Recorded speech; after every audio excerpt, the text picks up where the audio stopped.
Nah dari sana saya sebenarnya malu sebagai seorang anak. Saya dengan bangganya mungkin saya berjalan dengan. Kalau menurut Tiara sih boleh-boleh saja ya mungkin kita memperingati 22 Desember sebagai Hari Ibu. Tapi kalau bagi saya pribadi setiap hari itu adalah hari spesial gitu Kak. Jadi nggak mesti harus di tanggal 22 kita harus baik, kita harus memberikan hadiah bermewah-mewah gitu. Tapi setelah itu nanti kita kayak acuh tak acuh sama ibu gitu. Jadi mungkin lebih ke setiap harinya aja kita jadikan kayak Hari Ibu supaya kita selalu mengingat ibu di setiap harinya. Kenapa setiap hari harus spesial? Apa sih spesialnya ibu? Ya, spesialnya ibu bagi saya karena yang pertama ibu yang melahirkan gitu. Kedua ibu yang membesarkan dan juga doa ibu juga yang membuat kita jadi seperti ini gitu. Karena saya juga merasakan bahwa doa ibu sangat kuat untuk perjalanan saya sampai saat ini. Karena tanpa doa ibu mungkin kita semua itu bukan apa-apa gitu. Tanpa doa orang tua kita semua itu bukan apa-apa. Kalau dipaksa untuk memilih, ibu atau ayah? Ya, kalau dipaksa untuk memilih sepertinya jatuh ke ibu ya. Karena di agama sendiri kan ibumu baru ayahmu gitu. Nah, jadi juga perjuangan seorang ibu juga lebih lebih ekstra gitu dalam mendidik dan juga dalam mengurus kita sampai kita besar.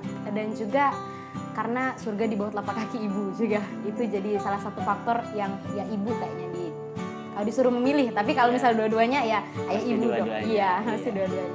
Sejauh ini apakah Tiara sudah merasa sesuai dengan apa yang ibu harapkan? Ya kalau sampai sejauh ini sepertinya belum, karena masih banyak yang belum bisa saya berikan sama ibu. Karena kita tahu di umur sekarang, umur yang gimana ya, masa-masanya kita sering banyak berbuat kesalahan, terus sering melawan juga, dan menurut saya sebenarnya itu nggak baik. Tapi gimana ya, karena emosi, karena faktor keegoisan diri mungkin ya Kak ya, juga faktor kegiatan dan lain sebagainya, kita sering lupa bahwa apa yang dibilang ibu itu sebenarnya adalah yang benar sebenarnya. Tapi ya karena penyampaiannya saja kurang tepat dan kita salah tangkap, jadi kadang cenderung kayak gimana ya, ya nggak sepemahaman sama ibu juga. Jadi sebenarnya ibu maunya kayak gini loh kamu gitu, tapi kitanya maunya yang kayak gini. Sebenarnya itu sama tujuannya baik, tapi kitanya yang anggapnya kurang. Iya. Sampai sekarang nih, apa aja nih contoh mungkin hal yang berseberangan secara pemikiran dengan ibu? Oh ya, pernah waktu itu, mungkin sedikit cerita ya Kak ya. Waktu itu saya mau sebenarnya kuliahnya tuh ke luar kota. Tapi kan naluri seorang ibu mungkin ya, kayak nggak usah dulu karena kamu perempuan, karena kamu belum biasa tinggal di tempat orang gitu. Nah jadi menurut saya yang ya ibu membatasi saya gitu, karena mungkin kasih sayangnya yang pertama itu udah pasti, kemudian yang kedua kekhawatirannya gitu. Jadi dia kayak nggak rela melepas gitu. Sedangkan menurut saya waktu itu saya layak dan saya pasti bisa gitu kalau saya mau, asalkan saya dapat izin. Sedangkan nggak diizinkan gitu. Nah itu sih yang masih beda pemahaman. Tapi seiring berjalannya waktu saya mencoba menerima, karena akhirnya banyak juga yang lain gitu, hal-hal lain, rezeki-rezeki lain, dan juga pengalaman-pengalaman lain yang bisa saya dapatkan walaupun saya cuma di sini gitu, di Bengkulu. Kayak gitu sih Kak. Iya, katanya kan ibu adalah manusia yang paling perhatian kepada setiap anaknya. Iya. Mungkin bisa Tiara ceritakan apa bentuk perhatian yang pernah ibu berikan yang itu membekas di saya sampai sekarang ya? Ya mungkin kayak perhatiannya ini lebih kayak gini ya Kak. Kadang-kadang tuh kan kita sering misalnya pulang malam gitu. Kadang-kadang itu kayak mungkin karena terlalu overthinking atau terlalu khawatir ya. Lebih ke marah gitu. Ibu kan sering tuh kan kayak identik sama marah-marah gitu. Kadang-kadang sering dimarah dan ya kita kadang sering akhirnya terjawab gitu, dan akhirnya menyesal gitu. Sebenarnya tujuan ibu tadi adalah supaya jangan kamu setiap hari itu nggak ada waktu untuk di rumah, jangan kamu setiap hari hanya menghabiskan waktu dan kegiatan kamu itu di luar saja gitu. Tapi saya nangkapnya kayak ibu ini membatasi gitu. Nah jadi akhirnya kadang-kadang kita sebagai anak itu terkeluarlah kata-kata yang menyakiti hati ibu gitu. Jadi ya yang kayak gitu sih Kak, yang menurut saya kayak seharusnya ibu tuh udah sebenarnya udah wanti-wanti banget gitu. Nanti kamu boleh kayak gini, tapi jangan lupa ini, jangan lupa ini. Nah, kita yang sering salah tangkap, oh ibu ini terlalu ini. Karena kita tolak ukur yang kita jadikan patokan itu orang lain gitu. Karena kita nggak tahu orang lain tuh sebenarnya di rumahnya kayak mana gitu. Kita selalu, oh si anak A, si anak B boleh kok kayak gini, saya kok nggak boleh gitu. Dan ibu biasanya cuma diem, karena ibu yang tahu sebenarnya gitu. Tapi kita yang salah nangkep. Itu sih perhatiannya tuh iya, lebih. oke. Tiara pernah bikin ibu sedih nggak? Pernah. Sering. Ya sering. Mungkin bisa diceritakan salah satu. Oh, ini mengandung bawang. Jadi mungkin lebih beberapa waktu yang lalu mungkin Kak, ini kayak karena ya itu tadi yang seperti saya ceritakan, kayak mungkin keegoisan kita sebagai anak yang ya kalau ibu kita sebenarnya tujuan ibu kita itu baik, kayak jangan terlalu sering untuk keluar, kamu itu perempuan. Tapi mungkin karena kitanya yang merasa kalau oh ini terlalu membatasi loh, saya kemarin kegiatan saya kesini gitu, karena terlalu banyak membantah saya rasa.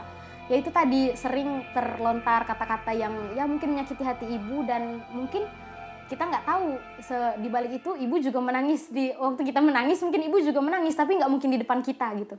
Jadi ya itu sih lebih ke kata-kata yang karena kegiatan kita yang terlalu sering, dan setelah saya kilas balik ke belakang, memang iya dalam 1 minggu itu saya nggak ada waktu untuk di rumah. Dan ketika pulang, saya cuma pulang dan tidak membantu tugas ibu. Sedangkan kita tahu tugas ibu dari pagi sampai malam gitu. Dan beliau marah itu tentu karena khawatir, tapi dia mengungkapkannya itu dengan cara yang lain gitu. Dia dengan bahasanya, saya dengan bahasa saya. Jadi itu sih lebih ke kata-kata yang membuat ibu menangis gitu. Oke. Saya lihat Tiara sekarang sudah sangat dewasa melihat situasi. Tiap orang punya titik balik dalam hidup. Ya. Punya satu momen yang bisa itu kejadian baik, bisa jadi kejadian buruk yang merubah pola pikir, merubah sudut pandang melihat sesuatu. Tiara kira-kira punya nggak satu titik balik yang merubah hidup Tiara yang ada hubungannya dengan ibu?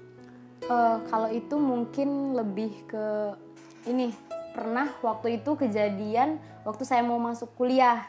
Itu kami mendapatkan musibah. Itu uang yang ada di bank itu akhirnya kebobolan maling gitu kan Kak ya. Yeah. Nah jadi itu tuh kan hilang tuh uangnya. Terus tuh saya tuh udah putus asa banget tuh. Udah putus asa, nggak mungkin nih saya bisa kuliah gitu. Tapi alhamdulillah jalannya Allah kasih kemudahan, diberikanlah orang-orang yang memang membantu dengan tulus gitu, tanpa dia membantu finansial tanpa harus pakai bunga gitu mengembalikan uangnya gitu. Dan ibu di sana bilang kejadian ini cukup kita yang tahu, nggak usah bilang ke orang lain. Biarlah tugas kami sebagai orang tua yang mengembalikan. Tugas kamu adalah kuliah gitu. Dan di sana saya merasa wah, ini perjuangan ibu luar biasa gitu. Ibu nggak perlu semua orang tahu sakit yang dia rasakan, nggak perlu semua orang tahu apa yang dia lakukan untuk anaknya, tapi cukup kita yang tahu, dan juga biarkan ibu yang berusaha gitu. Karena saya merasakan sekali waktu itu kita keadaannya memang lagi nggak ada uang, karena itu cuman uang yang khusus untuk saya masuk kuliah.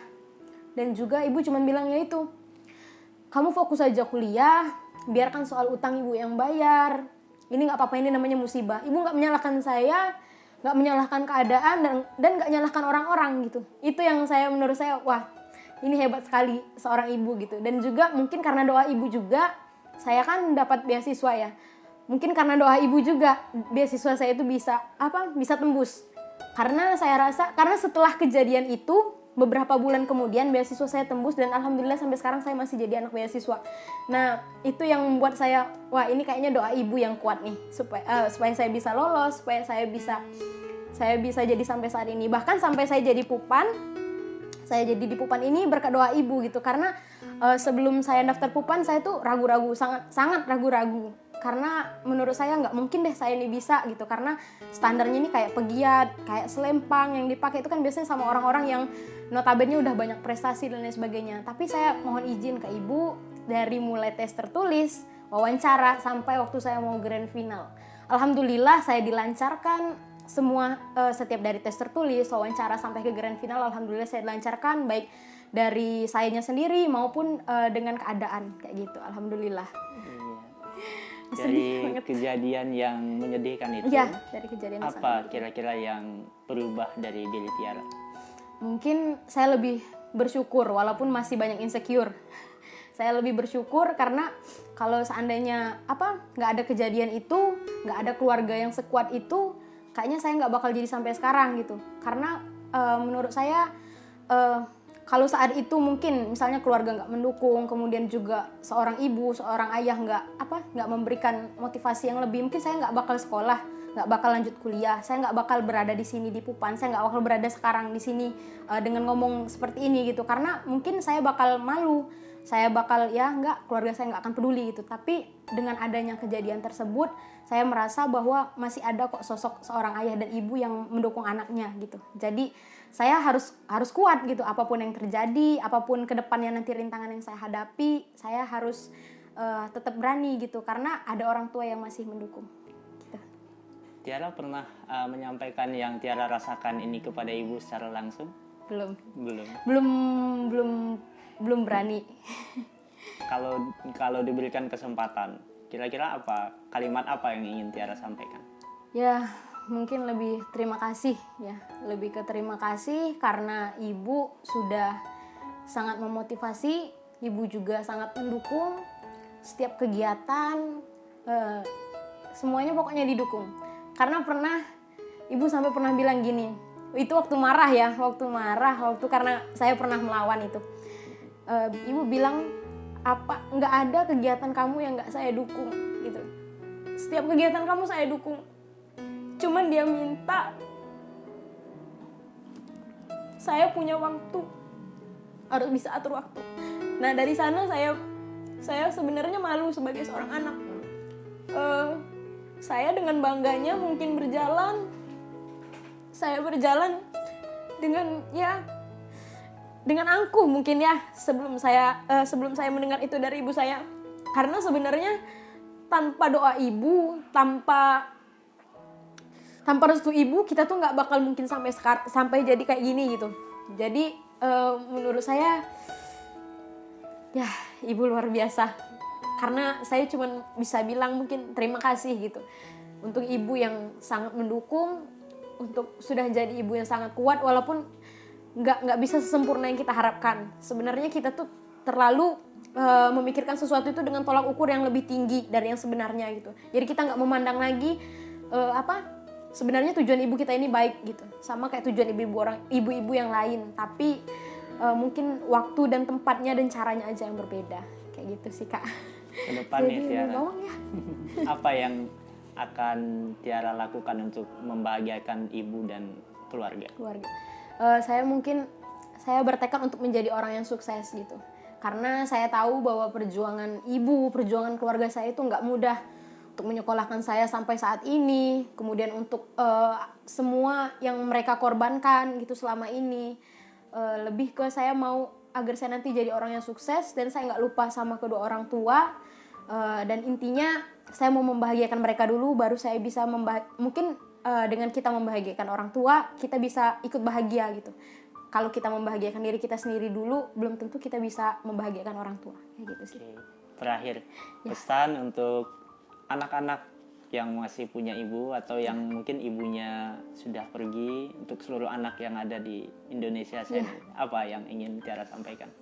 Ya, selagi teman-teman yang masih memiliki ibu maupun yang sudah tidak ada, hargailah perjuangan mereka yang pertama, kemudian yang kedua pahamilah mereka gitu. Sebenarnya mereka itu tujuannya baik, hanya saja penyampaiannya yang kadang membuat kita tuh kayak apa sih ini kok nggak sama ini gitu. Kita yang terlalu menuntut gitu sebenarnya. Terus kemudian yang ketiga, bagi kita yang masih punya ibu, teruslah berjuang untuk memberikan yang terbaik untuk ibu. Karena kita tidak tahu, ibu saya juga pernah berpesan kayak gini, ibu nggak tahu umur ibu sampai kapan gitu. Ibu cuma mau melihat kamu sukses. Nah, jadilah orang yang sukses yang diinginkan ibu itu gitu. Nggak harus sama dengan versi si A, versi si B, tapi kita dengan versi kita sendiri. Karena setiap orang tua pasti punya tujuan supaya anaknya bisa sukses, bisa bahagia. Orang tua nggak minta lebih, hanya minta angkat derajat keluarga dan juga anaknya bisa bahagia nantinya gitu. Jadi tugas kita adalah bisa menjadi sukses dulu, mungkin nanti bisa membahagiakan kedua orang tua. Bahagia itu kan bukan hanya soal finansial saja, tapi mungkin bahagia lebih ke lahir batin gitu. Bahagia melihat anaknya, wah anak saya sekarang sudah sukses, itu pun sudah salah satu bentuk bahagia dari seorang ibu gitu. Melihat anaknya, oh anak saya loh ini, anak saya loh ini gitu. Itu ibu udah sangat bahagia.